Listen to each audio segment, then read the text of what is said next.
ابھی سے تو کوئی کہیں غزل کوئی شعر کہیں کچھ نہ کچھ وہ اپنا دیکھ کر لکھتے ہیں پڑھتے ہیں، لیکن آگے فیوچر میں وہ بہت کم نظر آتے ہیں، شاعر کی شکل میں اور چیزوں میں بہت کم یعنی کہ دکھائی دے رہی ہیں۔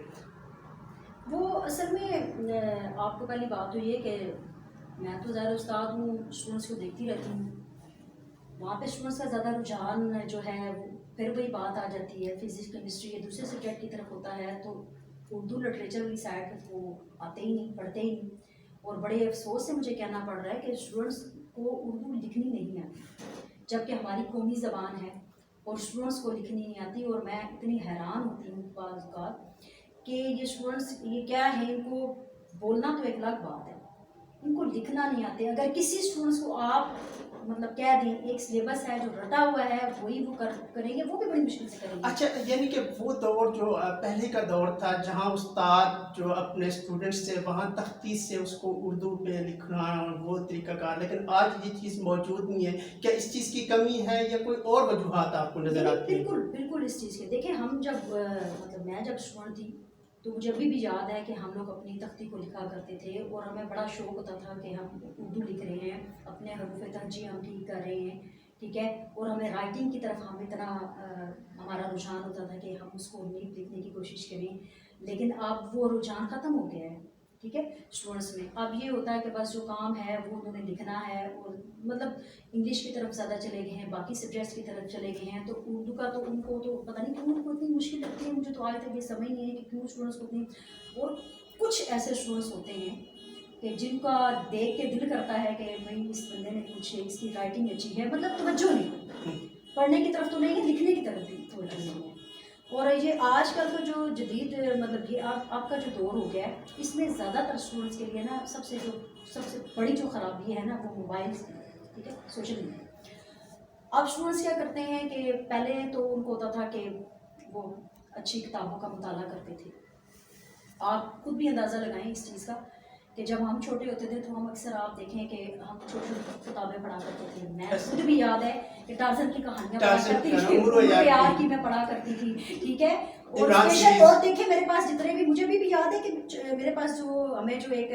آپ کو ملتا ہے نا پاکٹ منی جو ملتے تھے، تو اس میں سے میں بچا کے تو میں کیا کرتی تھی کہ عمرو یار کی کہانیاں مطلب خرید لیتی تھی، مطلب چھوٹی عمر میں ہم لوگوں کو یہ ہوتا تھا کہ ہم لوگ ٹارزن کی کہانیاں پڑھ رہے ہیں، پھر اس کے بعد جب تھوڑے بڑے ہوئے تو ہم جب ناولس پڑھنا شروع کر دیے، میں یقین کریں کہ جاسوسی ناول، ہاں جی رسالے پڑھ لیتی تھی، اور میں جاسوسی ناول پڑھا کرتی تھی لے کے، اور اتنا تجسس ہوتا تھا کہ دیکھیں عمران سیریز ہوتی، مختلف ڈائجسٹنگ کوئی بھی صورت ہو وہ ادب کی ہم لوگ مطلب پڑھتے تھے، لیکن آج کل کے آپ جو اسٹوڈنٹس کو دیکھیں کتاب تو ان کو پتہ ہی نہیں ہے کہ یہ اسٹوریز کیا ہیں، کچھ نہیں، صرف موبائل سے۔ اچھا موبائل سے میڈم اس طرف آئیں گی، یہ تو چلو ایک ہمارے کریٹیکل کوسچنس ہیں جو ہوتے رہیں گے، ایک لمحہ فکری ہے والدین کے لیے جو گھر پہ کس طرح اپنی اولاد کی دیکھ بھال کر رہے ہیں، کیا انٹرنیٹ ہم ان کو منقطع کر دیں، موبائل ان کے ہاتھوں سے چھین لیں؟ یہ بھی ہو سکتا ہے کیا ہم انہیں انٹرنیٹ پر بھی کچھ اس طرح کی اچھی کتابیں ریکمینڈ کر دیں کہ وہ ان کو اسٹڈی کریں، اس طرح اپنی زیر نگرانی پہ بٹھایا جائے؟ کیا آپ کہہ سکتے ہیں اس کے بارے میں، کیا اسٹریٹجی ہونی چاہیے، کیا آپ اس کے بارے میں کہنا چاہیں گی، اسٹوڈنٹس کو کیا میسج دینا چاہیں گی، والدین کو کیا کہنا چاہیں گی؟ دیکھیں ہر چیز کا پازیٹیو اور نیگیٹو پوائنٹس ہوتے ہیں، ٹھیک ہے، موبائلس کے جہاں پہ اچھے اثرات ہیں وہاں پہ منفی بھی ہیں، تو یہ تو اس بندے پہ ہے نا کہ وہ اس کو کس طریقے سے یوز کر رہا ہے، ٹھیک ہے، بچے اب ہمارے گھر میں بھی بچے ہیں، ٹھیک ہے، ہم اور میں یہ نہیں کہتی کہ پیرنٹس دیکھتے نہیں ہیں، یا میں یہ کہوں کہ تربیت کی کوئی کمی ہے، ایسی بات بھی نہیں ہے، بہت سارے گھروں میں ہوتا ہوگا کہ وہ پیرنٹس چیک نہیں کرتے کہ بچہ کیا کر رہا ہے، لیکن آپ مجھے یہ بتائیں کہ جہاں پیرنٹس چیک کر رہے ہیں، جہاں بچہ مطلب کہ والدین کو پتہ ہوتا ہے کہ میرا بچہ کیا کر رہا ہے، اس کو منع بھی کیا جاتا ہے، ٹھیک ہے، اس کو اچھی چیزوں کی طرف راغب بھی کیا جاتا ہے، اس کو مطالعے کی طرف بھی راغب کیا جاتا ہے، اس کو کہا جاتا ہے کہ سوشل میڈیا پہ آپ اچھی چیزیں اٹھا کے پڑھیں، ٹھیک ہے نا، آپ اپنی کتابوں کا مطالعہ کریں، یہ نہیں کہ موبائل صرف نیگیٹو چیزیں لے کے ہے، موبائل کے بہت پازیٹیو جی ہیں، تو یہ ہر انسان جو ہے نا اپنے تک ہوتا ہے، تو اسٹوڈنٹس کو بھی یہ چاہیے، میں آپ کو ایک بات کہ اسٹوڈنٹس کو بھی چاہیے، دیکھیں چاہے وہ ادب ہو، چاہے وہ شاعری ہو، چاہے ان کی سلیبس کی بات ہو، تو ہر چیز آپ کو گھر بیٹھے مل رہی ہے، تو آپ ان سے فائدہ کیوں نہیں اٹھا رہے ہیں، لیکن ہماری قوم جو ایسی ہے اور لوگوں کو پتہ بھی ہوتا ہے کہ اس کے برے اثرات ہیں، لیکن پتہ نہیں کیوں وہ اسی سائڈ. آپ کا پسندیدہ شاعر کون سا ہے؟ جی میرے پسندیدہ شاعر ہیں حضرت سلطان باہو رحمۃ اللہ، اور اس کے علاوہ علامہ اقبال، کیونکہ انہوں نے اپنے شاعری کے ذریعے معاشرے کی اصلاح کی. اور آپ اقبال کی شاعری کو ہی دیکھ لیں کہ اقبال جیسے ہستی نے شاعری کے ذریعے معاشرے کی اصلاح کی، اور شعر و نظم لکھ کر معاشرے کی اصلاح کے لیے انہوں نے دیکھیں کہ بہت ساری تحریکات چلائیں. تو ان کا ایک شعر میں آپ کو سناتی ہوں کہ جنون عشق سے تو خدا بھی نہ بچ سکا اقبال، جنون عشق سے تو خدا بھی نہ بچ سکا اقبال، تعریف حسن یار میں سارا قرآن لکھ دیا. بہت خوب، بہت عمدہ. کہ تعریف حسن یار میں سارا قرآن لکھ دیا. تو اقبال جو تھا، ظاہر ہے اگر آج کے جتنے بھی نئے لکھنے والے ہیں وہ تقریباً سارے، میری اپنی ایک ذاتی رائے کہ اقبال کو تو وہ پڑھتے ہیں کیونکہ انہوں نے اپنی شاعری میں فلسفہ خودی سے لے کر آزادی کی بات ہو، مرد مومن کی بات ہو، انہوں نے اپنی شاعری میں، آپ ان کی شاعری میں کوئی نہ کوئی آپ کو پیغام کو نظر آئے گا. آپ دونوں سے میرا کوشچن ہے کہ ادب پر آج کل زوال کیوں ہے؟ جی عمران صاحب. ادب پر زوال کیوں ہے؟ ہم ادب کو زوال تو نہیں کہہ سکتے کہ ادب پر زوال، ادب پر کبھی زوال آ ہی نہیں سکتا. ادب جو ہے ہمیشہ کے لیے اور ہمیشہ ادب رہے گا. ادب ہے تو ہم میں سب ہے، ہر طرح ادب ہی موجود نظر آتا ہے. یہاں یہ بات ہے کہ ادب جو لٹریچر ہے اس شعبے پر وہ توجہ نہیں دی جا رہی، وہ سہولیات نہیں دی جا رہی، سہولیات کا فقدان نظر آتا ہے. وہ شعراء کرام، ادیب ہیں جو اس شعبے سے وابستہ ہیں، انہیں وہ مراد، وہ سہولیات نہیں میسر ہو پا رہی جو کہ پہلے بہت زیادہ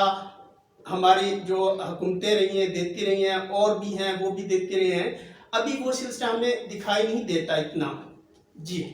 جی بالکل ٹھیک کہا انہوں نے کہ ادب پہ تو کبھی بھی زوال نہیں آتا، بلکہ ادبا پہ آتا ہے. جو شاعری لکھنے والے لوگ ہیں، آپ دیکھیں جو اچھا لکھنے والے ہیں، چاہے وہ نظم ہو چاہے وہ غزل ہو، آپ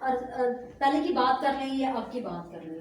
جو لکھنے والے ہیں، جو اچھا لکھنے والے ہیں، ان کو لوگ آج بھی اسی طرح پسند کرتے ہیں. غزل کو ہی لے لو، غزل دیکھیں جو جن لوگوں نے نام کمایا غزل میں، جو پہلے بھی اقبال کی بھی بات آ رہی ہے، باقی بھی کتنے جو شاعر مطلب کہ گزرے ہیں، تو جو آج بھی وہ لکھ رہے ہیں تو ان کو اتنی پذیرائی مل رہی ہے اور لوگ ان کو اتنا پسند کر رہے ہیں. تو ہم نہیں کہہ سکتے کہ ادب پہ زوال ہے. اور دوسری بات یہ ہے کہ مطالعہ نہیں کرتے جو آج کے مطلب جو لکھنے والے ہیں، ان کا اتنا مطالعہ نہیں ہوتا. ٹھیک ہے، اور مطالعے کی کمی کی وجہ سے وہ ان کی شاعری بھی وہ پختہ نہیں ہوتی، یا جو وہ بات کرنا چاہ رہے ہوتے ہیں وہ اپنی بات سے ٹھیک طریقے سے کہہ نہیں سکتے. تیسری بات یہ ہے کہ راتوں رات لوگوں کو جو ہے نا ایک ہوتا ہے کہ میں راتوں رات جو ہے نا سوشل میڈیا پہ جیسے ہم لوگ چیزیں لگاتے ہیں، میں بھی ان میں شامل ہوں کہ ہاں راتوں رات لوگوں کو مشہور ہونے کا یا فیمس ہونے کا ان کو بہت زیادہ شوق ہوتا ہے. تو اس میں وہ اس چیز کا خیال نہیں کرتے. ٹھیک ہے، کہ کیا چیز ایک معیار، مطلب غیر معیاری تحریریں جب بھی آپ لگاتے ہو یا آپ لکھتے ہو تو وہ ان لوگوں پہ جو ہے نا اس کے برے اثرات مرتب ہوتے ہیں. ادب کو تو زوال نہیں آتا. جو اچھا لکھنے والے ہیں، جو معیاری لکھنے والے ہیں لوگ ہیں، ٹھیک ہے، جو ہمارے ادیب ہیں، رائٹرز ہیں، چاہے اور افسانہ لکھ رہا ہے، کوئی نظم لکھ رہا ہے، کوئی غزل لکھ رہا ہے، اگر اس کا کام معیاری ہوگا تو اس کو لوگ سراہتے ہیں. کیونکہ آج کل جدید دور ہے،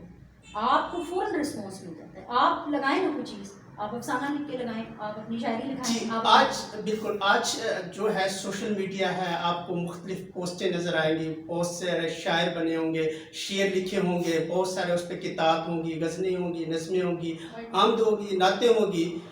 تو میں یہی آپ سے اپنی یہی رائے پیش کروں گا کہ شاعری میں صرف